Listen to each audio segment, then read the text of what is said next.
Ça va? On est dans Kouf Yud Aleph, Amoud Bet, Aïch et Tishto, au milieu de la page. Tanoura Banan. Vous voyez? Tanoura Banan au milieu de la page. Alors c'est très compliqué. En fait, on a une Kabbalah, mais les psukim, ils sont un petit peu bizarroïdes. Tanoura Banan, Sheroz ou Ishto. Shero, c'est la femme. Mais la mettre, Shabal, Yoresh et Tishto. Shero, ma chérie, Shero. Yachol, Af, Itiri chez nous, Itira chez nous. Peut-être on a pu croire que la femme, elle hérite son mari, comme il voulait Gérard. Gérard, il est sentimental. Tabud Lomar, Vaïresh, Ota, Ota, ou Yoresh, Ota, Ve'en, I, Yoreshet, Oto. La femme n'hérite pas le mari. Donc si elle est vénale, la femme, il faut lui dire que de toute façon, à sa mort, c'est les enfants qui prennent. La Gemara dit via Kraela Vachiktive. Mais pourtant, dans les psukim, c'est pas la mashmaout comme ça. Amar Abaye, il y a deux réponses. Abaye Rava. Abaye tiret sachi. Untamten et nachalto le karov elav. On donnera l'héritage à celui qui est proche d'elle. Shero, si elle meurt chez Héro, c'est sa femme. Ve'erashota, et il héritera. Donc Abaye dit, l'homme hérite la femme, mais pas la femme.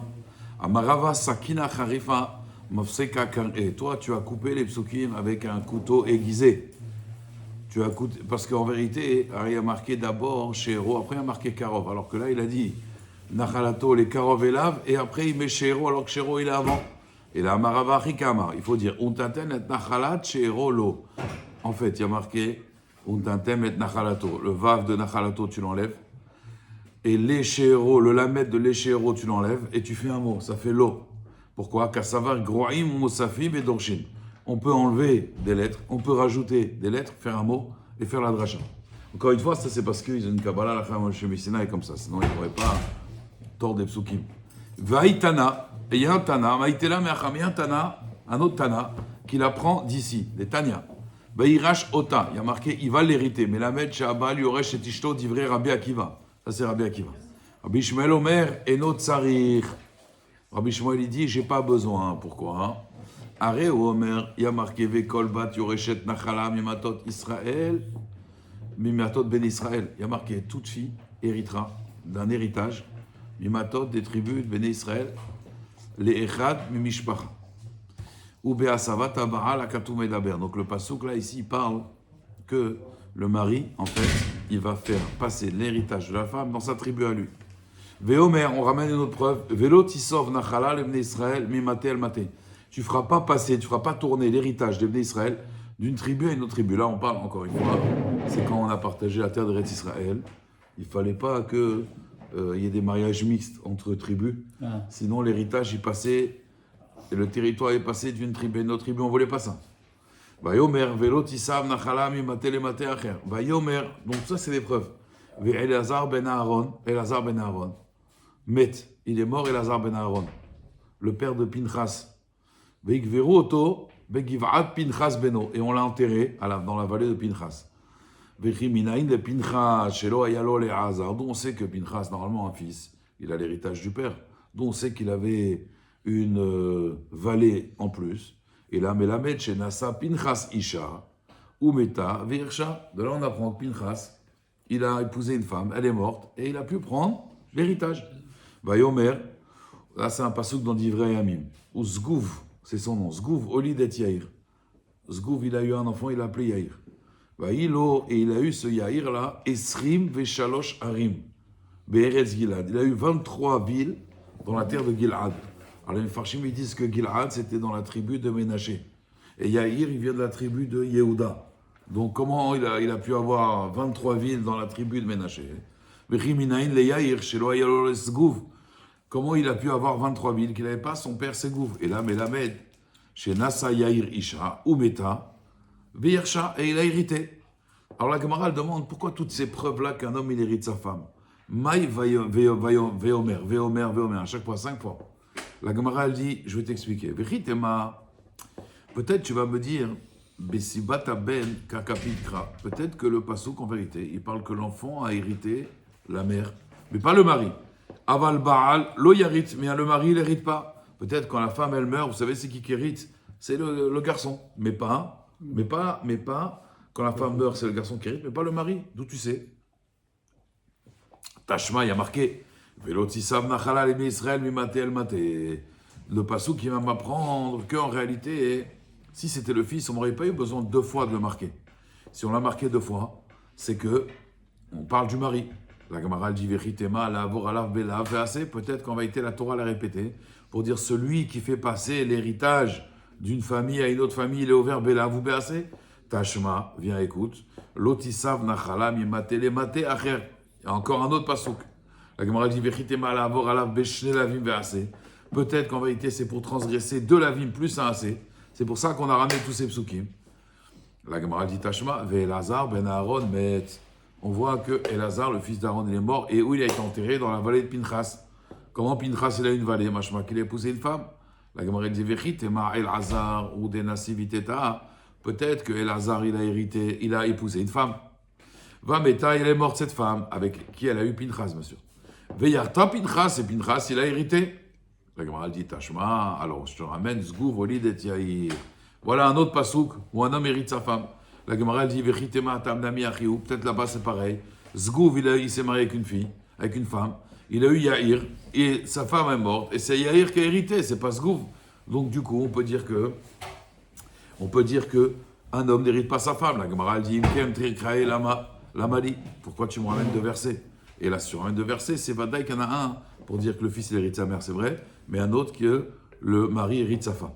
Amar le Rafa pale Abaye Mimai. D'où tu vois ça? Dilma leola malecha baal lo yarit. Peut-être je te dirais qu'un mari il hérite pas sa femme. Ou krae et les psukim besibata ben kedeshaninan. Peut-être que les psukim en vérité ils parlent de quoi? Quand c'est le fils qui a amené l'héritage. Ve Yair misvan zavin. Et Yair en vérité il a fait du business. Ve Pinchas nami. Des Ivan Mizbazben, il lui aussi, Pinchas, il a fait du business. Pourquoi c'est que de l'héritage? Parce qu'ils ont fait du commerce, les deux. La Gemara dit non, Amar les Pinchas, des Avin, Mizvan, l'Omatsi Amart. Pinchas, qui a fait du commerce, tu ne peux pas dire une chose pareille sur Pinchas. Pourquoi? Parce que Pinchas, c'est un Ben Torah. Non, je plaisante. Pourquoi tu ne peux pas dire qu'il a fait du business? Des Imken, Imtsa, Sadeh, Choseret, Beyovel. Parce que s'il a acheté donc, le terrain, vous savez ce qui se passe quand on achète un terrain, au Yovel, il revient en propriétaire. Et donc, ça veut dire qu'il a enterré son père. Son père, c'était Elazar ben Aaron. C'est un tzaddik, Elazar ben Aaron. Elazar ben Aaron, c'est un tzaddik ou pas? Oui, c'est un tzaddik. Vodai, c'est un tzaddik. Benimtsa tzaddik avour bekever sheno shelo. Est-ce qu'on va enterrer un tzaddik dans une tombe qui n'est pas sa tombe? Non. C'est impossible. Et là, Emma, des naflale, misdech eramim. La Gemara dit non, on peut très bien dire qu'il est tombé de Zdech Eramim. C'est quoi Zdech Eramim? Il y a eu un Kherem. Et un homme, quand il fait un Kherem, il ne peut pas racheter le terrain. Donc peut-être qu'il y a eu un Kherem. Le Kherem, on le donne au Kohanim. Pinchas, il est devenu Kohen. Donc il a eu ça parce qu'il est Kohen. Et ce terrain, il a lui les Olam. Il n'est pas Chosin Veyovel. C'est Matanat Keona. Quand on fait des Haramim, c'est pour les Kohanim. Donc peut-être qu'en réalité, ce terrain, il vient de là. D'accord? Bon, ça c'est une partie, en tout cas, pour dire que, on peut dire que le mari hérite de la femme. Oui. J'ai pas compris que vous disiez carrément que si la femme du mari décède, l'héritage c'est le fils qui le prend. Pourquoi? Je comprends pas. C'est le mari en premier. Ah, c'est le Mais mari. la Gemara, elle voulait dire, quelle est ta preuve? Peut-être qu'en réalité, c'est le fils avant. La Gemara, à chaque fois, elle a voulu dire, peut-être c'est le fils avant. Mais la halakha, non. Une femme, elle décède, d'abord c'est le mari. C'est logique, il lui appartient que le mari. Oui, mais maintenant, logique, si tu veux faire dans la logique, je te dis, voilà, un père, il décède, à qui ça appartient? À la femme? Ou le fils. Non, au fils. Au fils. D'accord? Et pourtant, la logique, ça devrait être la même façon que quand la femme, elle meurt, c'est le mari qui prend. De la même façon, quand le mari, il meurt, ça devrait être la femme qui prend. Si la femme, elle doit tout garder quand même, est-ce que les enfants... C'est les du garçons, gazelle, ont c'est le du droit vol. de faire le C'est du vol, c'est du vol. Ils ont le Alors, droit de- non, c'est du vol. Alors, les enfants, ils doivent être mochel. Parce que la maman, comment elle va faire pour vivre? Comment s'en sortir? Donc, en général, on est mochel, on la laisse jusqu'à que. Voilà, on est mochel, les gens bien élevés. Mais, d'après la halakha, s'ils ne sont pas d'accord, elle doit quitter la maison. Eh oui, eh oui, eh oui, on ne s'amuse pas. L'héritage, c'est comme ça rigole pas, l'héritage. Alors, on met Agmara. Amar Abaye, sauf, Kamitakar, Nachala, Mishevet, Deima, Leshevet, Deaba. Donc, je vous explique. Vous savez, on avait dit qu'il ne fallait pas qu'un héritage il aille d'une tribu à une autre tribu, d'accord? Il dit Abaye, mais je comprends. Je comprends pas. Même si une femme, elle épouse quelqu'un de la tribu de son père. Vous vous rappelez, on avait dit qu'une femme, elle doit épouser quelqu'un de la tribu de son père, pour pas que l'héritage, il aille ailleurs.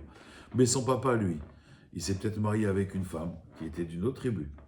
Donc cette femme qui était d'une autre tribu, quand elle va mourir, le père, il va hériter d'une autre tribu. Donc de toute façon, et si maintenant le père n'est pas là, la fille, elle va bien hériter du tribu de sa mère et de son père. Donc quand bien même elle va se marier avec la tribu de son père, regardez, imaginez-vous, sa mère est tunisienne, son père est marocain. On lui dit dans la Torah, tu te maries qu'avec un marocain, d'accord. Mais quand elle va hériter sa mère elle est tunisienne.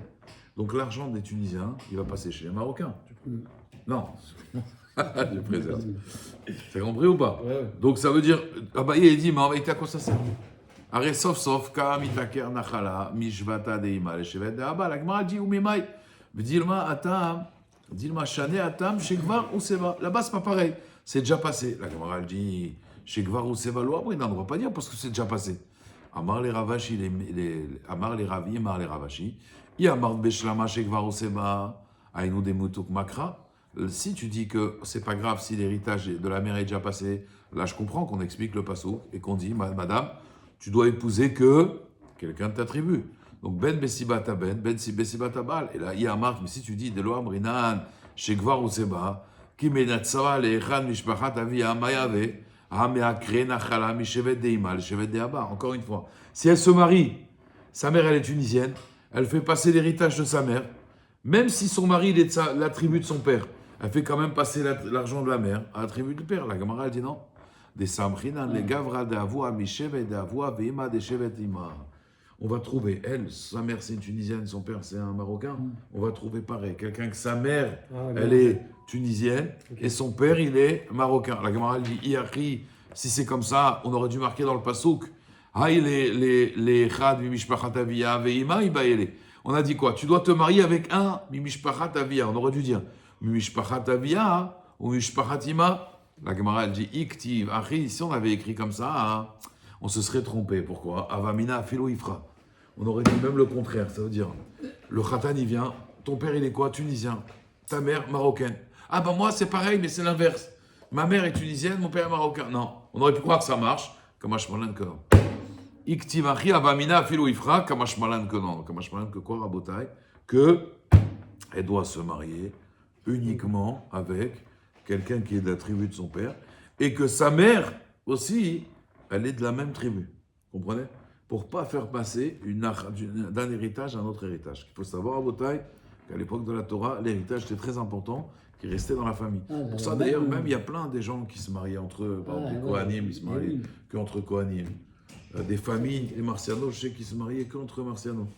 Enfin, elle m'a dit, ils se mariaient qu'entre à Debdo. Il y avait des gens comme ça, ils se mariaient, les Djerbiens. Les Djerbiens. Ils se mariaient qu'entre Les Djerbiens, cousins, c'est pour ça, cousines. hein. Il y a une raison. Il y a Ouais. toujours une raison. D'accord. Il y a la Chazak au bord. Ici, la mère. Rabbi ici, Chana, la il y a femme. un Kaddish ou pas? Il n'y a personne? Julien. Rabbi Chana, Kaché Omer, Retza Kadosh Baruch Hu,